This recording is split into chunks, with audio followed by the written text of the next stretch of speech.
we're starting. Oh, it started? Okay. Yes. So, without further ado, people know me as Lawrence Smith, the internal auditor. Ouch. That's a very cautious term to throw around. Internal auditor, it connotes all these insidious things. Well, I'm also known by some people as the guy who can eat a lot, Francine. Definitely Lawrence can eat. But there's a lot more to Lawrence than just the guy who has the iron stomach or the person who's the internal auditor in the room. Lawrence Smith has a history, and like any good story, there's a beginning, middle, hopefully not an end that's anywhere close, but a beginning and a middle so far to tell about Lawrence's life. And that's also what it says I have to go through in the icebreaker speech, so how convenient. So Lawrence's life begins on a nice Monday morning in September 17th, 1984. And on that Monday morning, this joyous feeling permeated the hospital, Orlando Regional Medical Center. Yes, Lawrence was not born in New Jersey, he was born in Florida. And there was this beautiful baby boy being born. He had 10 beautiful fingers, 10 beautiful toes, but he was half green. So he got a lot of offers to play Alphabet from Wicked later on in life, but got picked on a lot when he was a child. But that's not Lawrence's story. That's apparently the cutest baby on Google.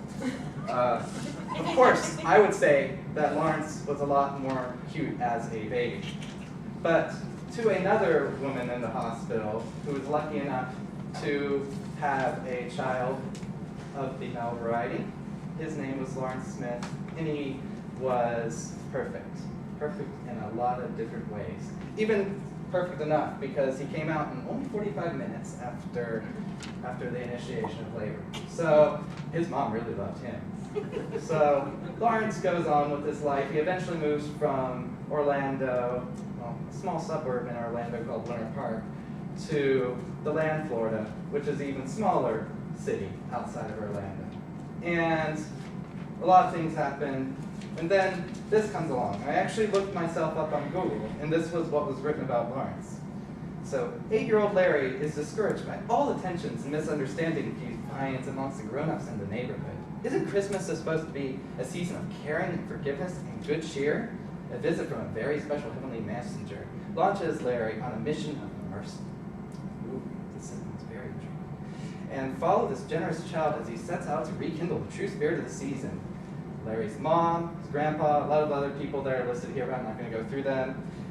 And they together experience the joyous rebirth of the beautiful spirit of Christmas and the Crystal Star Angels. So this is an illustration of Lawrence at the age of 8.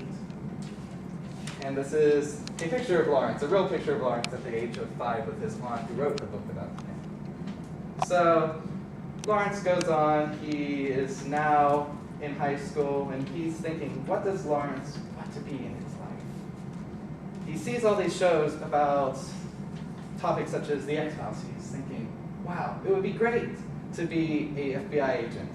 So he's going into high school, and for some reason, instead of doing that, he decides to go into the IB program.